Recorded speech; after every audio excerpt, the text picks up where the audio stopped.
UPSC के serious aspirants का हमारे यूट्यूब चैनल में स्वागत है। हम यहाँ पे एथिक्स पढ़ रहे हैं और हमने अभी तक पढ़ा कि समाज के डिफरेंट पहलू किस प्रकार नैतिकता को प्रभावित करते हैं। चूँकि आपका समय कीमती है और आपको समय की वैल्यू करना आपकी ड्यूटी है और हमारा भी फ़र्ज़ बनता है कि आपके समय को बर्बाद ना होने दें। तो बिना कोई एंटरटेनमेंट के सीधा अपने सिलेबस को करते हैं। तो हमारे सामने अगला क्वेश्चन आता है कि एथिक्स और मॉरलिटी क्या दोनों एक ही हैं? तो इस बारे में हम आपका डिटेल डिस्कशन करेंगे और एक कंक्लूजन पे पहुंचेंगे।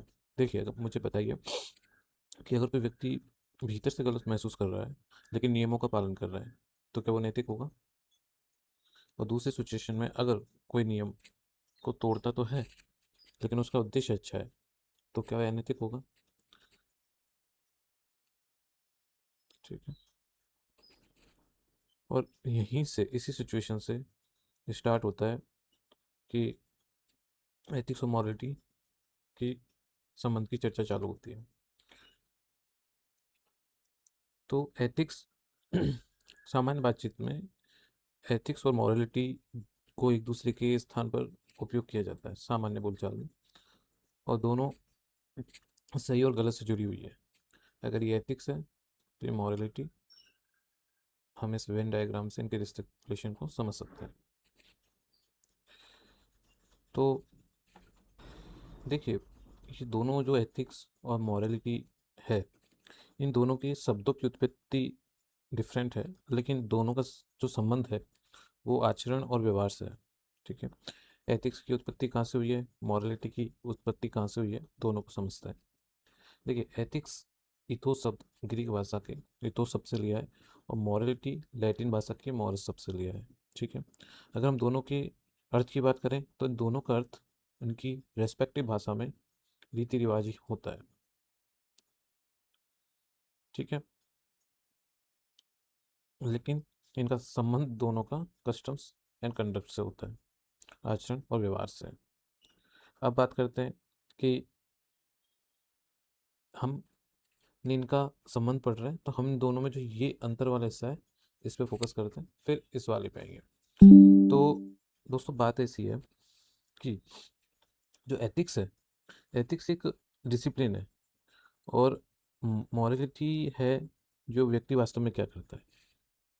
मतलब कि पहला जो डिफरेंस हम इसमें देखते हैं कि एथिक्स एक सब्जेक्ट है और मॉरलिटी प्रैक्टिस है। अगर हम दूसरे शब्दों में कहें तो एथिक्स जो सब्जेक्ट है ये अपने आप में दर्शन शास्त्र फिलोसफी से रिलेटेड है।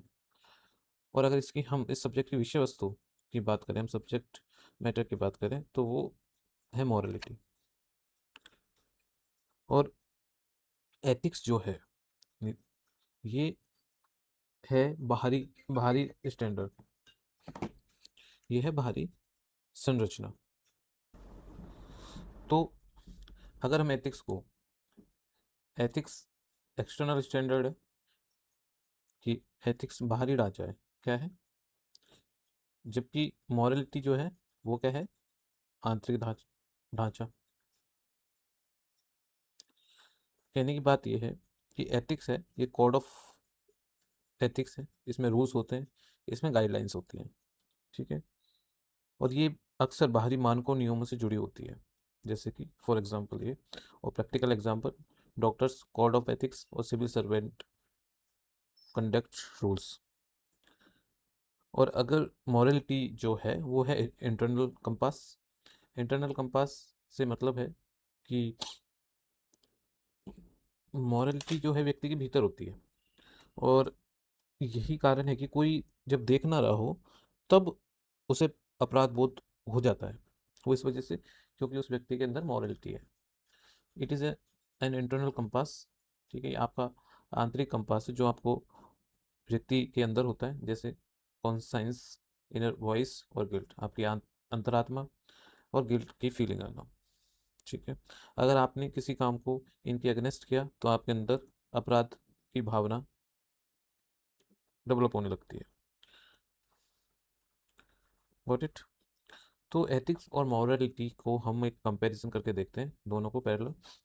देखिए, एथिक्स जो है ये एक्सटर्नल है, बाहरी है, इंटरनल है मॉरलिटी। एथिक्स नियमों पर निर्भर है, मॉरलिटी कंसाइंस पर, अंत चेतना पर। ठीक है। एथिक्स प्रोफेशनल वे में होती है और मॉरलिटी पर्सनल होती है। ये बेसिक दोनों में डिफरेंस है, बट हमने आपको डायरेक्ट ग्राम में बताया कि हमने इस एरिया की और इस एरिया की बात की है। ये एरिया भी मॉरलिटी और एथिक्स का हिस्सा है। ठीक है। फॉर एग्जांपल कुछ एग्जांपल डिस्कशन करते हैं। तो देखिए, डॉक्टर का एथिक्स जो है वो सभी मरीजों को उपचार करने के लिए उसको प्रायोरिटी देता है कि भाई आपका ड्यूटी है कि आप, doctor treats all patients equally, whether वो क्या है, वो अपराधी है, वो वीआईपी पर्सन है, वो अ, कोई महिला है या पुरुष है, मेल है या फीमेल है। तो व्यक्ति का जो एथिक्स है उसका काम है सिर्फ मरीजों का ह्यूमन समझ के उनका इलाज करना। ठीक है। ठीक वैसे अगर हम पुलिस की बात करें तो ये हम एथिक्स की बात कर रहे हैं। हो सकता है डॉक्टर का मॉरली विचार कुछ भी हो, लेकिन जब वो एथिक्स में प्रोफेशनल वे में है तो उसको एथिक्स का फॉलो करना पड़ेगा। और अगर हम पुलिस अधिकारी का जो एथिक्स होता है उसे कानून के अनुसार कार्य करने की सलाह देता है। ऑफिसर है, किसी भी व्यक्ति से को वो प्रोफेशनल एथिक्स से ट्रीट करेगी। क्यों? क्योंकि उसका प्रोफेशनल एथिक्स उसको अपने पर्सनल वाइसेस से, जो उसके व्यक्तिगत पूर्वाग्रह हैं, से दूर करता है। जैसे ये चाहे तो किसी अपराधी का जो सुनसान अंधेरे इलाके में पकड़ रही है, उस इलाके में जाके और कोई हीनियस क्राइम किया, वो उस परिस्थिति का फ़ायदा उठा के कुछ भी उसके साथ गलत कर सकते हैं, उसके ह्यूमन राइट्स को वायलेट कर सकते हैं। एथिक्स उनके ह्यूमन राइट्स को वायलेट होने से रोकता है। अब हम बात करते हैं कि ये एरिया हो गया हमारा, ये एरिया हो गया, हम इस एरिया की बात करते हैं। तो देखिए, एथिक्स और मॉरलिटी कहीं कहीं ओवरलैप भी करती हैं, और कुछ एग्जांपल्स हम आपको बताएंगे। और कई जगह हमेशा सेम नहीं होती, कभी कभी एथिक्स जो एथिकल होता है वो मॉरल नहीं होता। ठीक है। हम इनको जब सिचुएशंस आएंगी तब हम आपको विद एग्जांपल बताएंगे। कहने का मतलब ये कि जो एथिक्स है ये अक्सर परिस्थितियों के अनुसार निर्णय लेने की कला होती है। इसलिए सिविल सर्वेंट को सिखाई जाती है कि परिस्थिति जो है उसके अनुसार निर्णय लेने की कला है। तो ethics is a game of situation, context matter. इस आदमी को डिसीजन लेना है, इसको इधर जाना है या इधर जाना है, डिपेंड करता है कि सिचुएशन क्या है। प्लस एथिकल कोड क्या कहता है, ये आदमी उसमें डिसाइड करेगा। तो किसी घटना का हमें जो मूल्यांकन केवल उस घटना से के आधार पे नहीं करेंगे, बल्कि हम उस घटना के क्या प्रभाव पड़े उन उनका भी हम मूल्यांकन करते वक्त उनको भी शामिल करेंगे। तो घटना प्लस उनके प्रभाव, कि भाई किसी एक्शन का, मान लीजिए किसी एक्शन का, एक तो एक्शन हुआ और उस एक्शन का साइकोलॉजिकल इम्पैक्ट भी क्या पड़ा, जो साइकोलॉजिकल इम्पैक्ट को भी हम देखेंगे। और ये जनरली होता है अपने केसेस में, अपने कोर्स में इस चीज़ का विशेष ध्यान दिया जाता है। तो दोस्तों, अगर ऐसा हो सकता है कि सरकार जो है वो अपने लोकप्रिय, अपन जो लोगों को पसंद आए ऐसे लोकप्रिय डिसीजंस या लोकप्रिय स्कीम लेके आ सकती है, लेकिन जो न्यायाधीश होता है, जज होता है, उसका दायित्व तो है न्याय करना। और उस न्यायाधीश के लिए इंपॉर्टेंट हो जाता है कॉन्स्टिट्यूशनल एथिक्स या मॉरलिटी। गवर्नमेंट्स और जज की अगर हम बात करें तो पार्लियामेंट में ये इनमें फ़र्क ये है कि ये कुछ भी डिसीजन ला सकते हैं जो कि बहुमत के हित में हो सकता है, लेकिन कोर्ट डिसाइड करेगी कि क्या कॉन्स्टिट्यूशनल मॉरल है। अपने व्यक्तिगत लाभ से उठकर ये कुछ निर्णय लिया पार्लियामेंट में, हो सकता है वो इसलिए हो कि वो इन फ्यूचर इलेक्शन में बेनिफिट करे, बट क्योंकि जजेस को इलेक्शन से मतलब है नहीं, उनका काम है कॉन्स्टिट्यूशनल मॉरलिटी को ऊपर रखना, तो वो कॉन्स्टिट्यूशनल मॉरलिटी को ऊपर रखेंगे। अच्छा, कॉन्स्टिट्यूशनल मॉरलिटी क्या है? देखिए, संवैधानिक नैतिकता का अगर हम बात करें तो संवैधानिक नैतिकता का जो अर्थ है वो है कि आप अपनी व्यक्तिगत पसंद से ऊपर उठ के संविधान के मूल्यों को महत्व दे रहे हैं कि आप अपने पर्सनल जो आपकी पसंद है, बिलीफ है या आपकी चॉइस है, इससे ऊपर उठ के the constitution is supreme, constitution values are more superior to personal belief. ठीक है, अब देखिए मॉरलिटी की हम बात कर रहे हैं। अब हमें देखना होगा कि मॉरलिटी जो धर्म से किस प्रकार संबंधित है। देखिए धर्म ने नैतिकता को प्रभावित किया है तो constitutional morality prevails.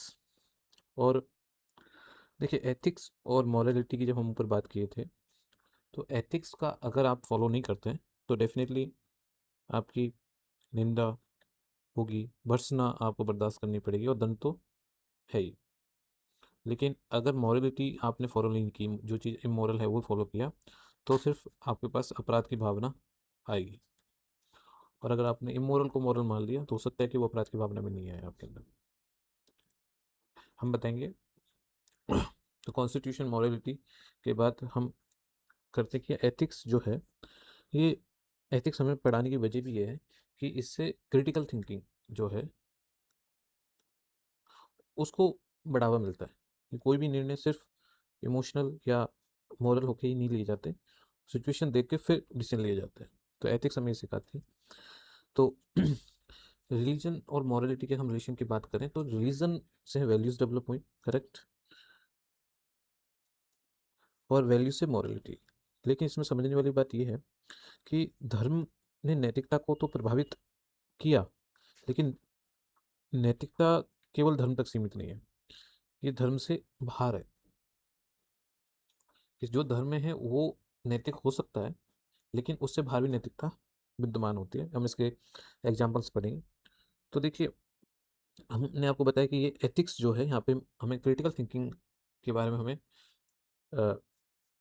Critical thinking develop करने के लिए प्रमोट करती है। तो हमें ब्लाइंड फॉलोइंग से बचाती है कि जो फेथ है वो ही हम उस चीज़ को ब्लाइंड आंखें मूंद के फॉलो करें। जैसे ये आदमी जा रहा है, हम इसके पीछे आंखें मूंद के जाएं, हमें लग रहा है कि मॉरल है और इन्हें लग रहा है कि ये मॉरल है, और I am just doing what the other ones are doing, कि हम सिर्फ इसलिए कर रहे हैं कि और सब कर रहे हैं, तो वो डिसीजन आपका एथिकल हो ये ज़रूरी नहीं है। अगर आपने उस डिसीजन पे क्रिटिकल थिंकिंग की है तो आप हो सकता है डिसीजन बेहतर ले पाए। तो दोस्तों एथिक्स जो है कि एथिक्स है कि एथिक्स में आपको रूल्स हैं और प्रिंसिपल्स हैं, और मॉरलिटी में हमने बताया आपको अंतरात्मा है। और एथिक्स रूल्स की बात करता है, मॉरलिटी पर आपकी अंतरात्मा की बात करती है। और एथिक्स है कि क्या सही है, जबकि मॉरलिटी ये है कि मैं जो मानता हूँ वो सही है। ठीक है, मेरे आई एम राइट, इसमें है व्हाट इज़ राइट। ठीक है, मॉरलिटी है ethics what is right, morality what do I believe is right, जिसे मैं मानता हूँ वो सही है। तो देखिए इंटिग तो मॉरलिटी और एथिक्स में फ़र्क आपको समझ में आ रहा होगा। तो देखिए इंटेग्रिटी क्या होती है, फिर इंटेग्रिटी होती है कि जब कोई आपको नहीं देख रहा है तब आप वो करें जो कि सही है। ठीक है, जैसे ये बंदा है, इसे कोई नहीं देख रहा, ये आगे बढ़ता है, यहाँ पे कोई अनजान इंसान मिलता है, ये उसके साथ चोरी कर सकता है, हो सकता है उसकी मदद कर दे। तो इंटीग्रिटी की इस बात से निर्भर करती है कि उसने what he or she has done when no one is watching. ठीक है, ये इंटीग्रिटी हुई। अब हम नेक्स्ट टॉपिक में चलेंगे, लॉ, मॉरलिटी और एथिक्स में क्या संबंध है। ठीक है, तो अपन आगे चलते हैं। तो अब आज हम आगे एथिक्स का सबसे महत्वपूर्ण टॉपिक जो है हम उसको पढ़ेंगे कि लॉ, मॉरलिटी और एथिक्स तीनों का उद्देश्य क्या है, इनमें अंतर क्या है, समानताएं क्या है। देखिए अगर हम उद्देश्य की बात करें तो तीनों का उद्देश्य है सोशल कंट्रोल, समाज की व्यवस्था को बनाए रखना। ठीक है, और तीनों के नियम अलग हैं, तीनों के नियम नियम अलग, नियंत्रण के तरीके अलग, और प्रभाव जो है, नियंत्रण अलग और प्रभाव जो इफेक्ट है वो भी अलग है। तो देखिए लॉ और मॉरलिटी और एथिक्स का, इनका लक्ष्य सिमिलर है, गोल सिमिलर है, बट अप्रोच जो है वो डिफरेंट है। ये सिद्धांत सोसाइटी बेस्ड है और इसका उद्देश्य सोशल कंट्रोल है। ठीक है, अगर हम लॉ और मॉरलिटी की बात करें तो देखिए, इनमें जो अंतर की हम बात करते हैं, क्या अंतर है, तो तो कानून बनाता है राज्य, तो लॉ का डिफरेंस है, राज्य बनाता है। अगर आप कानून तोड़ेंगे तो जेल या जुर्माना होता है, लेकिन अगर आप नैतिक समाज और हमारी अंतरात्मा से बनी हुई चीज़ जो कि मॉरलिटी है, इसे तोड़ेंगे तो सबसे बड़ी सज़ा जो होगी वो है गिल्ट, यानी इसमें आपको अपराध बोध होगा। तो देखिए, लॉ है ये स्टेट बेस्ड होते हैं, मॉरलिटी है सोसाइटी बेस्ड है। लॉ कॉडिफाइड होते हैं, संहिताबद्ध होते हैं, इनकी लिखा होगा कि भाई किसी चीज़ का ये नियम है, इसको उल्लंघन करने पे आपको ये पनिशमेंट है। लेकिन मॉरलिटी मोस्टली अनकॉडिफाइड होती है, इसमें आपको पनिशमेंट मिलती है, जबकि इसमें आपको आत्मग्लानि होती है, गिल्ट फील में जाते हैं आप। इसमें आपको सज़ा मिल सकती है, जेल हो सकती है, आपको और भी पनिशमेंट मिल सकती है, माइनर मेजर पनिशमेंट मिल सकती है। और इसका बाहरी नियंत्रण होता है, आपके कृत्यों से बाहर से कंट्रोल किया जाते हैं आपके कार्यों को, जबकि इंटरनल कंट्रोल्स होती है मॉरलिटी। ठीक है, GS 4 में सबसे ज़्यादा ये प्रश्न पूछा जाता है, can something be legal but immoral. इसके बारे में हम आपसे डिस्कशन करेंगे। तो देखिए, लॉ में आपको दंड मिलने का जो भय रहता है, इस वजह से लोग इसको पालन करते हैं, लेकिन मॉरलिटी में जो दंड है वो लिबरल दंड है, आत्मदंड है, निंदा है, भर्त्सना है, अपराध है। तो इसके भाव से इंसान के अंदर डर कम होता है, और अगर जो इसकी परवाह करता है उसके अंदर डर अधिक पाया जाता है। तो अब हम देखते हैं कि लॉ मॉरलिटी में क्या, देखिए, लॉ और मॉरलिटी के बीच में हमने ये अंतर देखा, ये सेपरेट होती है। कई बार कानून और नैतिकता बिल्कुल अलग हो सकते हैं। जैसे अगर हम कानून को पानी मान लें और नैतिकता को पेट्रोल मान लें, तो दोनों तरल तो हैं, जैसे इस चित्र में आप देख सकते हैं, लेकिन एक दूसरे से बिल्कुल अलग है। उसी प्रकार कुछ जो चीज़ें कानून में आती हैं लेकिन नैतिकता में नहीं आती। ठीक है, दूसरी कंडीशन क्या बनती है कि जो मॉरलिटी है वो कई बार कानून के अंदर समा जाती है। जैसे अगर हम बात करें तो ये वाला वेन डायग्राम परफेक्ट है, मॉरलिटी और ये लॉ। और इसमें कौन कौन से केस आते हैं, जैसे किसी की हत्या करना, ये मॉरली भी गलत है। चोरी करना, ये मॉरली भी गलत है और लॉ के अकॉर्डिंग भी गलत है।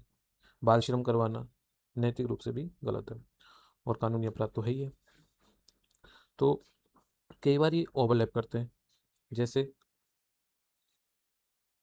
कि कई ऐसे क्षेत्र हैं जहाँ कानून और नैतिकता दोनों मिलते हैं, जैसे डॉक्टर का मरीज के प्रति कर्तव्य, महिला का सम्मान, हत्या, चोरी, ये दोनों को साझा साझा क्षेत्र है। अगला क्वेश्चन उठता है कि क्या जो लॉ है वो नैतिकता को प्रभावित करता है, लॉ है क्या मॉरलिटी को प्रभावित करता है। तो देखते हैं, देखिए, कानून समाज की नैतिकता को बदल सकता है, ये बात सही है। देखिए, पहले जो सती प्रथा थी कई जगह स्वीकार नहीं थी, कई जगह सॉरी स्वीकार थी, लेकिन फिर बाद में धीरे धीरे समाज की सोच बदली। राजा राम मोहन रॉय जैसे लोगों ने अपने प्रयास किए और धीरे धीरे समाज की सोच बदली। अब वो मॉरली भी गलत माना जाता है। क्या दूसरा क्वेश्चन, क्या मॉरलिटी लॉ को इन्फ्लुएंस कर सकती है, लॉ को प्रभावित कर सकती है। कई बार समाज पहले बदल जाता है और फिर बाद में कानून बदलता है, और जब समाज किसी चीज़ को स्वीकार कर लेता है तो सरकार भी उसमें कानून में बदल देती है उस चीज़ को। तो किसी ने इसके बारे में राइटली कहा है कि laws are not made in vacuum, कि जो लॉ है वो वैक्यूम में नहीं बनते, दे इन्वॉल्व दे इवॉल्व, वो इवॉल्व होते हैं विद सोसाइटी। हाँ, तो कानून जो है वो वैक्यूम में नहीं बनते, और वो बनते सोसाइटी में। वैसे भी कानून जंगल के लिए नहीं होते, सोसाइटी के लिए होता है। तो अब हमने कॉन्स्टिट्यूशनल एथिक्स आपको पढ़ाया था, अब हम पढ़ते हैं कि संवैधानिक नैतिकता का अर्थ क्या है। मोटा मोटा अर्थ आपको वहाँ बता दिया। देखिए, संविधान के मूल्यों के अनुसार हम अगर आचरण करते हैं, भले ही समाज की सोच डिफरेंट हो सकती है। आप इक्वलिटी की बात कर सकते हैं, समाज हो सकता है अभी भी महिला और पुरुष को लेके, मेल और फीमेल को लेके अभी भी उतना समझदार नहीं है, लेकिन अगर आप बराबरी की बात करेंगे तो आप कॉन्स्टिट्यूशनली एथिकल है। लेकिन जो निर्णय है उस कॉन्स्टिट्यूशनल एथिक के बेसिस पे ही होते हैं, चाहे समाज की सोच उससे डिफरेंट हो। जैसे liberty, equality, justice, fraternity, scientific temper और रूल ऑफ लॉ, इनके बेसिस पे ही निर्णय लिए जाते हैं। अगर एग्जाम्पल की बात करें कॉन्स्टिट्यूशनल मॉरलिटी की, तो काफ़ी केस हैं। भारत के सर्वोच्च न्यायालय ने कई मामलों में कॉन्स्टिट्यूशनल मॉरलिटी को सोशल मॉरलिटी से ऊपर रखा है। ठीक है, जैसे केशवानंद भारती, नवतेज सिंह जौहर केस और सबरीमाला केस में आपने देखा। तो देखिए, हम आपको ऊपर बताए थे कि जब कानून का नैतिकता पे प्रभाव पड़ता है, मॉरलिटी पे, तो उसका अगर वो समाज में से संबंधित है, सुसंगत है समाज से, तो उसको वैधानिक मजबूती मिल जाएगी। उसको ये है कि उसको सपोर्ट मिल जाएगा, वो और स्ट्रॉन्ग हो जाएगा। लेकिन अगर समाज के अगेंस्ट है या समाज के नैतिकता के खिलाफ है, जैसे सती प्रथा रही जो शुरुआत में दिक्कत हुई, लेकिन बाद में अपने 3 तलाक की बात कर लें अभी अपन, मैरिटल रेप जैसे केसेस हैं, LGBT जो मैरिज हैं, तो ये इनमें जो कानून है वो लोक नैतिकता जो है उसको चुनौती देता है। और ठीक अगर हम नैतिकता का प्रभाव कानून पे हम बात करें किया था, तो उसमें ऐसे जो नियम बनते हैं उनमें एक तो कानूनों को आधार मिलता है, लागू करना आसान हो जाता है, और दोनों में दिक्कत नहीं होती, और अगर दिक्कत होती तो फिर वो लॉ फ्रेमिंग हो ही नहीं पाते। तो अब हम चालू करने वाले हैं रिलीजन और एथिक्स। हम रिलीजन और एथिक्स के टॉपिक पे जाएं, इससे पहले हम कॉन्स्टिट्यूशनल मॉरलिटी या एथिक्स क्या है थोड़ा रिवाइज कर लेते हैं। देखिए, अगर हम पूछें कि कॉन्स्टिट्यूशनल मॉरलिटी क्या है, तो आप क्या बताएंगे? सीधे शब्दों में संवैधानिक मूल्यों पर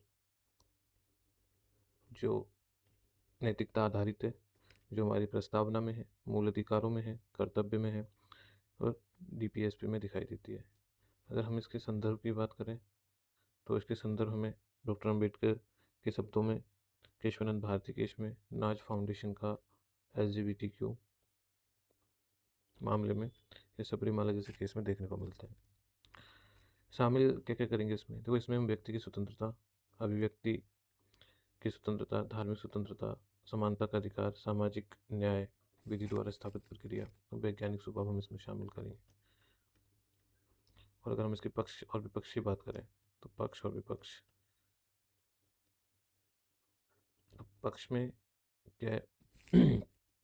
देखिए, अगर हम लोकतंत्र में बात करें तो इसमें बहुमत की तानाशाही नहीं होगी, अल्पमत का दमन नहीं होगा, कमजोर वर्ग को संरक्षण मिलेगा, जैसे LGBTQ, वुमन, ट्रांसजेंडर, और संस्थाएं ईमानदारी और मजबूती पे काम करेंगी। ठीक है, और रूढ़िवादी समाज से के बीच का जो झगड़ा है और वो कम होगा। विपक्ष की बात करें तो विपक्ष यही है कि ये थोड़ा अस्पष्ट है, इसलिए दायरा काफ़ी ज़्यादा है, और अगर हम जुडिशियल ओवर रीच बढ़ने की संभावना रहती है। तो कॉन्स्टिट्यूशनल मॉरलिटी कंप्लीट करने के बाद अब हम चालू करते हैं अपना नेक्स्ट टॉपिक, धर्म और एथिक्स। देखिए, जो भारत दर्शन में है, धर्म का अर्थ केवल रिलीजन से नहीं है। धर्म का अर्थ है स्वभाव, कर्तव्य और जीवन को धारण करने वाले सिद्धांत। ठीक है, तो धर्म को कई जगह अलग अलग हिसाब से डिफाइन किया गया है। तो अगर हम बात करें महाभारत की, तो महाभारत में कहा गया है, धारणात धर्मित्याहु धर्मो धार्यते प्रजा। इसका मतलब है कि धारणार्थ, धारण करने के कारण, धर्म, इसे धर्म इत्याउ कहा जाता है, धर्मो, क्योंकि धर्म धार्यते धारण करता है या संभालता है, प्रजा, समस्त प्रजा को, संसार के सभी जीवों को। और अगर हम तुलसीदास जी की बात करें, तो तुलसीदास जी ने कहा है, धर्म ना दूसर सत्य समाना, परित सरस धर्म नहीं भाई। तो सत्य से बड़ा कोई धर्म नहीं है और परोपकार से बड़ा कोई पुण्य नहीं है। तो आपको, तो हम देख पा रहे हैं कि धर्म को डिफरेंट डिफरेंट धर्म को अलग अलग अर्थ दिए गए हैं। जैसे अगर हम धर्म को विशेषता के हिसाब से डिफाइन करें, धर्म शब्द का उपयोग विशेषता के लिए जो होता है, जैसे अग्नि का धर्म क्या है? जलाना। जैसे जैन धर्म में हम बात करते हैं कि प्रत्येक वस्तु में अपने अनेक धर्म होते हैं, तो वहाँ पे मेरे के लिए यूज़ होता है। धर्म का उपयोग कर्तव्य के लिए भी होता है, और धर्म सबका ही प्रयोग मज़हब और पंथ के लिए भी होता है। ठीक है, तो धर्म को हम कह सकते हैं कि कर्तव्य से संबंधित है, ये नैतिकता से संबंधित है। तो जैसे हम दशहरा के समय कहते हैं कि अधर्म पर धर्म की जीत, तो यहाँ पे अधर्म जो है वो है अनैतिकता, अनैतिकता पर धर्म की जीत, नैतिकता की जीत। ठीक है, तो धर्म के हमने देखिए, धर्म के जो अर्थ हैं धर्म शब्द के अलग अलग परिस्थितियों में अलग अलग है। सिर्फ धर्म को हम मज़हब या पंथ मान लेना, ये हमारी संकीर्णता होगी। तो देखिए दोस्तों, आपको कानून क्या बताता है? कानून बताता है कि हम क्या कर सकते हैं, क्या कर सकते हैं। और नैतिकता क्या बताती है? मॉरलिटी क्या बताती है? मॉरलिटी बताती है कि हमें क्या करना चाहिए।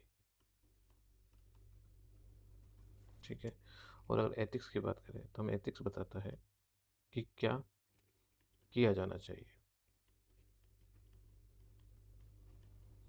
तो आप हमारे हिसाब से आपको शब्द क्लियर हो रहे होंगे। अब हम आगे चलते हैं और हम देखते हैं कि जो धर्म का पंथ और मजहब जो अर्थ लिया जाता है उससे क्या तात्पर्य है। हाँ, तो देखिए मिस फ्रेंड्स, जब हम रिलीजन या पंथ की बात करते हैं तो उसमें केवल पूजा पाठ नहीं आता, उसमें तीन महत्वपूर्ण भाग हो जाते हैं। पहला अगर हम बात करें तो पहला हो जाता है कर्मकांड, मजहब। दूसरा हो जाता है बिलीव यानी आस्था, और तीसरा एथिकल सिस्टम यानी नैतिक व्यवस्था। और यही नैतिक व्यवस्था व्यक्ति को सही और गलत का ज्ञान देती है। एथिक्स और रिलीजन दोनों एक जैसी चीज़ें नहीं है, दोनों में ओवरलैप होता है। और जैसे सत्य एवं करुणा एवं दान, सत्य करुणा और दान ये जो गुण हैं, लेकिन कुछ बातें केवल ये ओवरलैपिंग में है, सत्य करुणा और दान, लेकिन कुछ बातें केवल रिलीजन से जुड़ी हैं और कुछ केवल एथिक्स से जुड़ी हैं। देखिए, अगर केवल रिलीजन, ओनली जो चीज़ रिलीजन में आती है वो एनिमल सेक्रीफाइस और रिचुअल्स जैसी प्रैक्टिसेस हैं। ठीक है, और अगर दोनों में बात करें तो कंपेशन, चैरिटी और जो ट्रुथ है ये इसमें आता है। तो अगर फेथ है, फेथ पर्सनल मैटर है, रिचुअल ट्रेडिशनल है, और मॉरलिटी सोशल। तो हमने पढ़ा कि कुछ चीज़ें सिर्फ रिलीजन में, कुछ एथिक्स में, कुछ दोनों में। तो अब नेक्स्ट हम आगे देखते हैं कि रिलीजन जो है एथिक्स को कैसे प्रभावित करता है।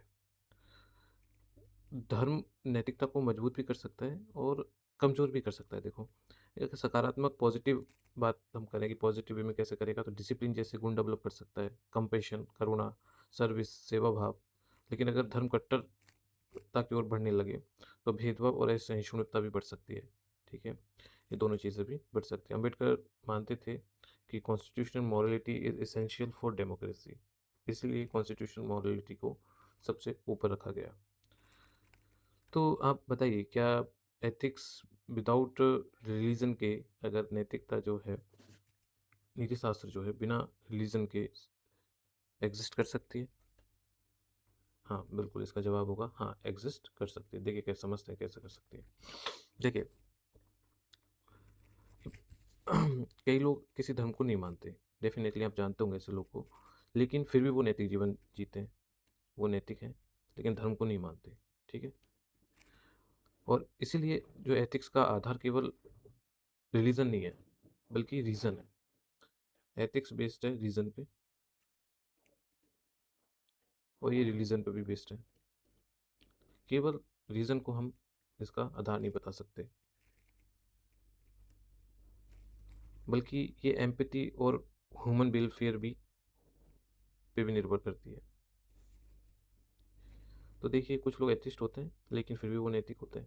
ह्यूमैनिटी जो मानवतावादी है, ह्यूमनिस्ट्स हैं, वो भी एथिक्स होते हैं। रीजनल थिंकर होते हैं, हो सकता है वो धर्म में विश्वास ना करते हो, लेकिन वो एथिक्स नैतिक होते हैं या एथिकल भी होते हैं। अब हम रिलीजन और एथिक्स में थोड़ा अंतर समझते हैं।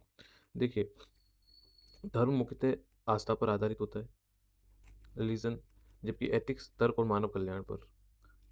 धर्म बेस्ड है रिलीजन, फेथ बेस्ड होता है, जबकि ये जो एथिक्स है तर्क डिपेंडेंट है। ये धर्म रिचुअल्स को महत्व देता है, जबकि एथिक्स व्यवहार को महत्व देती है। ये चेंज, इस धर्म में चेंज आसान और स्लो, आसान नहीं होते, स्लो और स्लो होते हैं, जबकि एथिक्स में जो चेंज है वो फास्ट होते हैं। इसमें दैवीय प्रभुत्व, डिवाइन सोर्स की बात होती है, जबकि इसमें ह्यूमन वेलफेयर की बात होती है। तो हमने समझा कि एथिक्स और मॉरलिटी में क्या डिफरेंस है। अब हम समझेंगे कि मॉरल सिस्टम क्या है। हमने पढ़ा था पहले कि सोसाइटी के मॉरल सिस्टम को कैसे, कौन कौन से कारक हैं और कैसे वो प्रभावित करते हैं। लेकिन अब हम पढ़ेंगे कि मॉरल सिस्टम क्या है। तो कोई भी बच्चा, हम पढ़े थे कि जन्म से नैतिक नहीं होता, वह धीरे धीरे सीखता है, परिवार में सीखता है, फिर समाज में, और फिर भाषा सीखता है, संस्कृति, और फिर राज्य, और सभी मिलकर उसे मॉरल सिस्टम का निर्माण करते हैं। तो मॉरल सिस्टम जो डेवलप होता है वो फैमिली के थ्रू होता है, सोसाइटी, स्टेट, लैंग्वेज और कल्चर। ठीक है, दूसरों की हेल्पिंग करना, जानवरों से प्यार करना, पर्यावरण को बचाना और ईमानदार रहना, ऐसे कुछ गुण हैं, वैल्यूज़ हैं जो समाज में आदमी सीखता है, मॉरल सिस्टम के थ्रू सीखता है। एक विद्वान है थॉमस हॉब्स, उनका व्यू है कि जो इंसान है, जा war of every one against every one, मतलब इंसान, अगर समाज और राज्य नहीं हो तो मनुष्य केवल अपने स्वार्थ के लिए ही काम करेगा। तो इन्होंने बोला कि war of every one against every one, इंसान इतना सेल्फ है कि वो एक दूसरे से ही लड़ता रहेगा, अपने किसके लिए, सेल्फ इंटरेस्ट के लिए। इसलिए किस चीज़ की जरूरत पड़ी इसको कंट्रोल करने के लिए, सोसाइटी की, स्टेट की और नियमों की, और फिर उसकी लाइफ को सॉलिडिटरी, अकेलेपन से, गरीबी से और बर्बरता से बचाने के लिए इन तीनों चीज़ों की आवश्यकता पड़ी। नहीं तो आपको पता है, अगर ये तीनों चीज़ें सिस्टम से हट जाएं तो समाज की और लोगों की क्या स्थिति हो। ठीक वैसे ही अगले एक दार्शनिक थे, Sigmund Freud, I am big fan of him. वो, उन्होंने कहा कि इंसान के अंदर व्यक्तित्व को 3 भागों में बांटा, और उन्होंने कहा कि इंसान जो है, फ्रॉइड की थ्योरी ऑफ पर्सनैलिटी के नाम से जानते हैं, उसने कहा कि इंसान है, जो व्यक्ति है उसके 3 भाग हैं, एक ईड, एक ईगो और एक सुपर ईगो। ठीक है, ईड है जो केवल इच्छाओं को देखता है, इसका केवल डिजायर से मतलब है। अगर ईगो की बात करें, ये केवल वास्तविकताओं को समझता है, ईड, ईगो। और जबकि जो सुपर ईगो है, यही हमारी अंतर मॉरलिटी और कंसाइज की बात करता है। तो ये, और और यही सिस्टम है जो हमें सही और गलत का निर्णय कराता है। देखिए, ये इंसान है, ये चाहता है कि मैं सारी कुकीज़ खा जाऊँगा, I want to eat all the cookies, जबकि ये कह रहा है कि केवल एक खाऊंगा, बाकी बाद में खाऊंगा। ये कह रहा है कि मैं खाऊंगा ही नहीं, क्योंकि मैं अगर खा भी लिया तो मुझे बाद में गिल्ट फील होगा। तो ये ज़्यादा कॉन्साइंस है, ये आदिम प्रकार का है, लेकिन ये जो है, ये मध्यम मार्ग है, और इसको सही माना जाता है, और यही सही गलत का निर्णय कराने में आपकी मदद करेगा। तो देखिए, एथिक्स की खूबसूरती यही है कि धर्म हमें तो सिखाता है पवित्रता। धर्म हमें क्या सिखाएगा? पवित्रता। नैतिकता हमें सही रास्ता दिखाती है।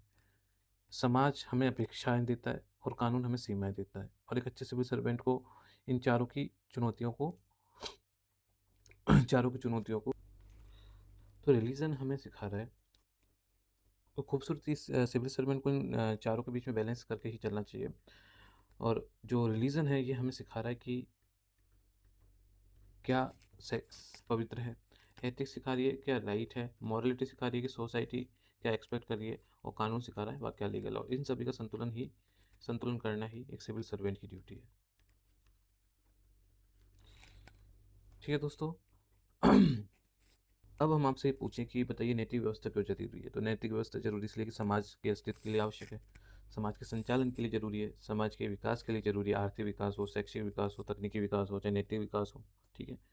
तो नैतिकता समाज के बेहतर संचालन के लिए आवश्यक है। तो इसमें हमने पढ़ा कि मॉरल सिस्टम क्या है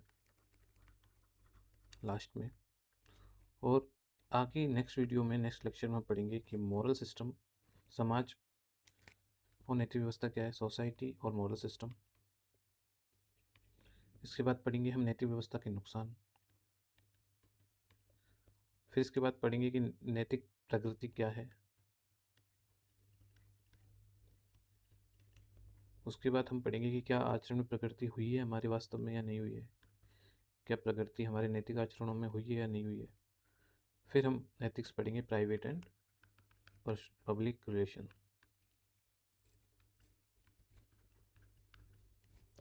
तो इसी के साथ आज की वीडियो को हम यहीं पे समापन करते हैं। आप सभी का कीमती समय देने के लिए धन्यवाद फ्रेंड्स। अगली वीडियो में मिलते हैं। उम्मीद है बेहतर लगा होगा आपको ये क्लासेस, और कोई भी सजेशन हो आप कमेंट बॉक्स में डाल दीजिएगा। Okay bye.